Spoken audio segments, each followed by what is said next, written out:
Kalau sehabis ujian, Mhm. kita jalan kaki. Dari kampus itu kalau nggak punya uang, kita milih celana mana yang paling bagus, kita jual. Beli martabak terus jalan ke gunung. Mhm. Tapi ITB itu menjadi rumah kedua gitu.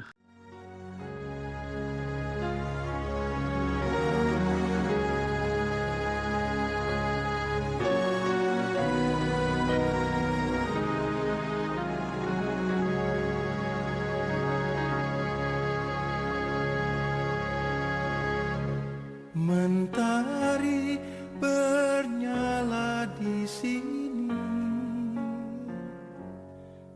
sini, di dalam hatiku,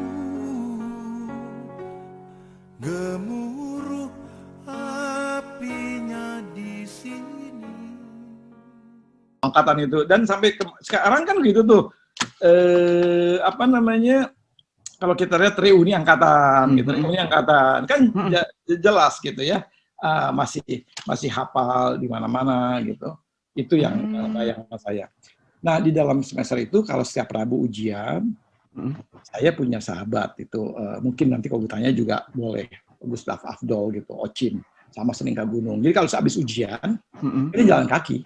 Dari kampus itu kalau nggak punya uang, kita milih celana mana yang paling bagus, kita jual. Beli martabak terus jalan ke gunung. Jalan kaki gitu, modalnya gitu, entah ke gunung mana gitu jalan. Jadi benar-benar kehidupan itu bukan melupakan rumah ya. Tapi ITB itu menjadi rumah kedua gitu. Sampai begitu ya perasaannya, Ya, bukan lagi tempat sekolah. Saya datang pagi pulang begitu. Betul. Karena kita yang tadi itu, saya juga punya misalnya celana cuma satu, kaos cuma satu gitu. Terus kalau saya misalnya gerah gitu, tahu di bawah itu dekat kebun binatang ada teman yang kosnya di situ. Saya numpang mandi di situ gitu. Jadi udah itu buat tapi yang lain juga mungkin tidak terlalu beda walaupun ada. Tapi buat saya itu jadi kampus itu. Sampai kemudian saya setelah mengerti jurusan ini, tiba-tiba harus memilih jurusan. Tadi saya ingin masuk sipil, masuk elektro, masuk arsitek, masuk mesin, cuma 4 yang saya tahu. Oh ternyata di ITB itu ada geologi, oh ada tambang, oh ada juga yang MIPA-nya, ada yang farmasi ternyata, ada kimia murni, ada biologi, ada teknologi kimia, macam-macam. Kita didapatkan panorama keilmuan dan jurusan itu. Gitu, waktu dimatrikulasi. Jadi, nah tapi kan ujung-ujungnya saya juga tidak tahu. Saya senang nih karena senang jalan-jalan, saya ingin geologi. Karena waktu itu MTZ kalau tidak salah yang datang. Geologi itu hidup di hutan. Tapi gitu kan, dari satu tempat ke tempat yang lain pakai helikopter. Waduh, kita langsung terbayang begitu ya, survei ke sana, survei ke sini. Jadi betul-betul exciting gitu mendapatkan bayangan itu. Terus walaupun waktu itu ada juga Pak Bambang ya, Pak Bambang, saya juga sangat hormat, Prof Bambang yang di Bosa. Bambang Hidayat. Pak Bambang Hidayat. Akhirnya saya juga cukup bersahabat dengan beliau, menceritakan misalnya kan, saya juga nggak tahu tadinya astronomi itu apa gitu ya. Tapi di situ diceritakan bagaimana kita bisa menghitung ini, oh gitu, kampusnya di ujung sana, kita bisa ngelihat. Jadi akhirnya semua. Tapi yang dasar waktu itu barangkali dasar sifat sok gitu, ingin show gitu ya. Udahlah, saya udah banyak nih ilmunya. Saya ingin geologi karena senang nanti ke gunung jalan-jalan. Saya senang sipil karena saya tahu gitu kan. Tapi tiba-tiba ada rumors. Ini orang-orang anak-anak quote-unquote anak-anak para pengusaha. Saya mulai kenal nih, oh sini anak ini, wah ini anak segala macam gitu. Wah ini anak Jakarta nih ya. Dalam pembicaraan itu ilmu masa depan tuh teknik industri gitu. Dari mesin itu teknik produksi. Kenapa? Karena baru tahun 72 kan, tahun 60-an, Pak Matias Aruf, 70, 71. Jadi 72 sudah ada penjurusan, 73 sudah ada, jadi mulai itu. Sampai waktu itu kalau zaman nanti orientasinya kalau masuk ke situ, itu melihat misalnya orang bawa tas ecolak, gitu, bawa kedasi gitu kan. Wah, jadi Jadi pikir-pikir, oke, geologi, dia naik pesawat kemana-mana, dia cari batu, dia cari reservoir, tambang, dia nyari pengusaha, tapi yang jadi bos tuh orang TI gitu. Kira-kira gitu loh. Itu rumorsnya gitu ya, cerita-cerita. Waktu itu TI baru dibuka juga, kalau tidak salah satu kelasnya itu 80 orang. Dan kita bagusnya itu nanti ada pilihan ke-1, pilihan kedua, pilihan ketiga, tapi ada pilihan pertama, bukan pilihan pertama.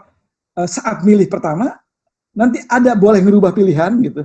Nah, jadi kalau nggak tidak salah begitu. Nah, jadi kita milih nih, pertama nih semua milih gitu kan. Saya ngeliat wah hebat juga nih, gitu ya. Tapi tetap saya milihnya sipil gitu. Umumkan lah. Ternyata kumpulan orang-orang yang nilainya besar, IP-nya besar, milihnya TI gitu kan. Waduh. Jadi ada elektro sipil udah pastilah gitu ya. Tapi TI itu ini kok ilmu baru nih, banyak banget nih yang pintar-pintar masuk situ. Kalau saya masuk situ termasuk orang pintar dong kira-kira gitu. Maka pilihan kedua saya rubah. Pilihan pada saat kedua milih saya rubah. Gitu kan. Jadi saya selalu memakai kalimat itu. Ketemu lah teman-teman, dan lu milih apa? Ya lu lihat tampang gua, lu milih TI ya, tepat juga nanti. Kalimat itu jadi saya pakai begitu untuk bikin narsis gitu. Terus kan begitu kita punya strategi. Oh ternyata IPK saya segini, saya milih jurusan ini, saya terpilih masuk nih. Kalau saya milih ini nilainya segini nggak masuk nih. Kalau ingin dapat jurusan, saya pindah. Atau memang orang mengatakan pokoknya gua mau pengen ke sini. Berarti harus belajar supaya masuk di kelas ini. Jadi banyak lah semua masing-masing. Kira-kira di situ. Nah ini proses pengambilan keputusan itu belajar juga bagi saya. Gitu kan. Jadi ITB saya tidak tahu apakah itu didesain sedemikian rupa atau saya aja cuma mikir begitu. Tapi kayaknya pendewasaan ini terjadi ini dari mulai tadinya anak kampung gitu, begitu masuk, dikenalkan sebuah konsep belajar, disamakan dulu, diberikan satu shock gitu, yang biasanya itu satu buku kita bicara 1 tahun, ini cuma 2 jam selesai gitu, selesai, ambil buku lain baru, selesai gitu kan. Jadi ada sesuatu nuansa-nuansa itu. Terus berlanjut kegiatan sini, dan itu saya pikir dirancang betul. Oleh waktu itu Pak Wiranto sebagai wakil rektor 3 waktu itu. Jadi itu bukan cuma Pak Wiranto warek 3-nya. Dirancang betul matrikulasinya. Dan tingkat kemudian di matrikulasi itu ada kegiatan-kegiatan senior-senior ikut. Makanya senior-senior aktivis itu sangat dewasa karena dia sudah mengatur junior-juniornya, mengatur kegiatan, mengatur bikin report, absensi, dan macam-macam lah gitu. Sampai kita harus milih. Kan milih itu sama dengan menentukan masa depan. Jadi kalau misalnya sekarang ini sebelum masuk memilih jurusan bisa salah. Saya mau jadi dokter. Saya sering menghadapi banyak sekarang orang setelah 2 tahun, wah ternyata saya nggak cocok jadi dokter gitu. Oh yang lain sudah, tapi saya sudah 2 tahun gitu. Kalau di ITB itu dibuang dulu gitu 1 semester, 1 tahun gitu kan. Lu pada mikir deh mau jadi apa kira-kira gitu. Ya, ada juga ya daripada nggak kebagian jurusan, karena kalau tidak kebagian jurusan boleh ngulang, dan ngulangnya itu boleh hanya memperbaiki yang bagus-bagus saja, yang kurang-kurang aja gitu. Itu proses memilih jurusan itu berdasarkan IPK atau ada semacam ujian gitu, Kang? Nggak, IPK. Oke. Begini, saya langsung milih aja, nanti ada boleh pilihan 3, pilihan 1 misalnya teknik industri, pilihan 2 sipil, pilihan ke apa. Nanti setelah milih ada periode diumumkan. Anda termasuknya Anda keterima di pilihan ketiga misalnya, gitu kan? Nah boleh ngerubah nanti. Merubahnya itu berapa bulan berikutnya gitu atau? Ya, tapi setelah 1 bulan kalau salah, atau pokoknya ada masa kita kayak ngocok ulang gitu kan, boleh milih lagi. Nah kalau saya sudah ingin katakanlah teknik industri yang diterima 80, yang daftar 180 kan di list tuh. Wah. Ada juga yang ini, gue di sini keterima, sini keterima, gue boleh milih dimanapun, kira-kira gitulah ya. Ada yang sosoknya karena angkanya besar kan, dimanapun dia masuk di dalam list yang eligible gitu. Nah, tapi kalau saya misalnya ngeliat, di teknik industri udah masuk nih, saya urutan ke-18an nih, padahal yang dipilih 80 dari 180 gitu. Tapi yang urutan ke-81, gila nih, gue harus belajar lagi. sehingga nanti IPK berikutnya gue naik di atas rankingnya. Jadi ada gitunya juga gitu. Jadi itu ada daftar pertama, terus nanti kita ada ujian lagi, begitu angka. Jadi kita udah tahu, oh kalau saya memilih begini berarti IPK minimal segini deh. Jadi semester berikutnya saya harus belajar ini supaya begitu naik, masuk kan kira-kira gitu. Jadi itu saya nggak tahu ya. Secara tidak langsung sebetulnya adalah proses pendewasaan untuk ngambil keputusan gitu. Apakah ada semacam situasi yang intens persaingan begitu atau gimana, Kang? Oh, persaingan nggak ada. Persaingan tapi perkawanan. Oh, oke. Baik, persaingan perkawanan itu sendiri gini. Misalnya gini, tapi ini lucu gitu ya. Terus kita bilang di kelas saya nih, waktu TPB, ada kita ketemu 5 orang. Kita selalu nyari yang paling pintar, kan tahu, kan diumumin terus nilainya. Setiap ujian kan selalu diumumkan. Jadi saya tahu nih, jagoan kimia siapa, di T berapa, kan? Jagoan ini berapa. Nah kalau gitu kita membuat belajar bersama. Nah biasanya belajar bersama pun kita sudah berstrategi. Nyari kawan-kawan yang pintar, dan nyari orang yang jurusan pilihannya berbeda. Kan bukan jadi pesaing gitu kan. Lu ajarin gue gak bakal ngalahin lu kan pilihnya jurusan A, gue pilih jurusan B gitu kan. Nanti kalau lu kepilih kan kita berkawan juga nanti gitu kira-kira. Oke. Jadi ada suasana kompetisi tapi sehat begitu ya, tidak? Ya itu menariknya di situ gitu. Walaupun saya pernah berbuat curang juga gitu. Curangnya apa? Karena waktu itu ada sebuah percobaan atau kejadian, bukan kejadian lah ya. Kan kasih tahu, ini cara penilaiannya begini, pakai penilaian kurva normal, di average, below average atau average gitu kan. Jadi kalau rata-ratanya 60 itu A gitu kan, ya sudah gitu kan, 60 aja itu A gitu, baru kira-kira gitu. Ini ada orang yang selalu merusak kurva normal saya gitu. Di kelas itu dia selalu 100 terus, yang lainnya 60 rata-rata gitu kan.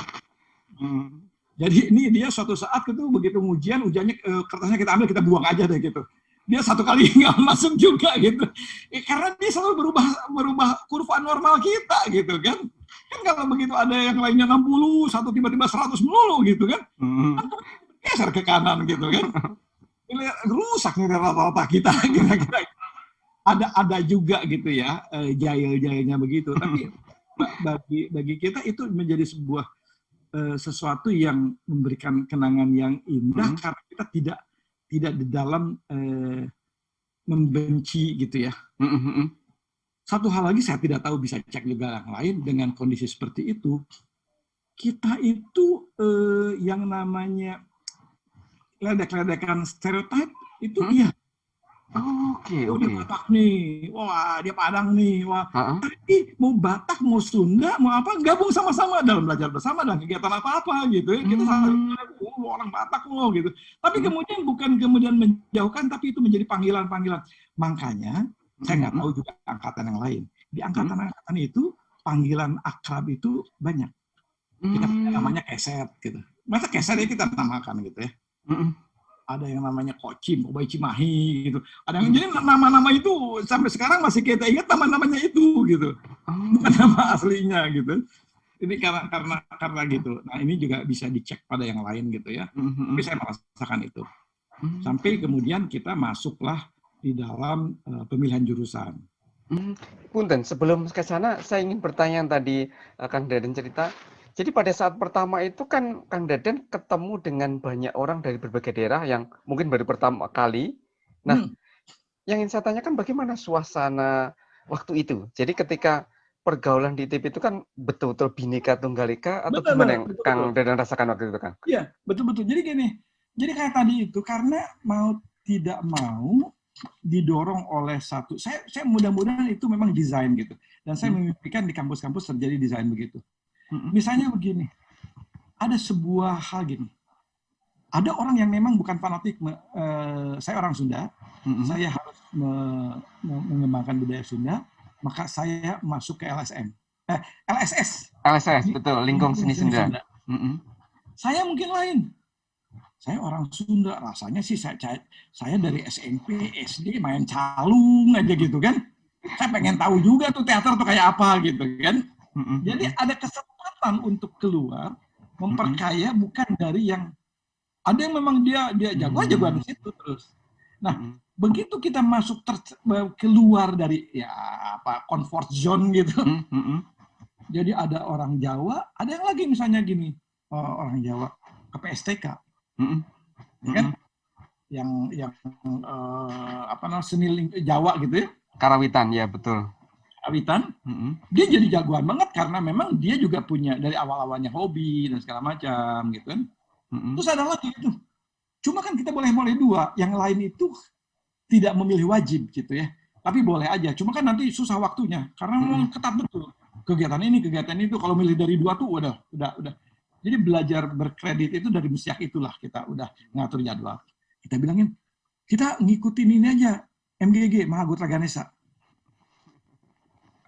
Karena kalau Mahagotra Ganesha itu banyak penari. Kalau penari itu banyak masih perempuan. Bali, mahasiswa Bali ya Pak? Mahasiswa Jadi yang masuk itu bukan orang Bali aja yang belajar. Misalnya, orang Sunda nih, kan Bali terkenal nih. Kesempatan kapan lagi gue belajar tarian Bali gitu kan?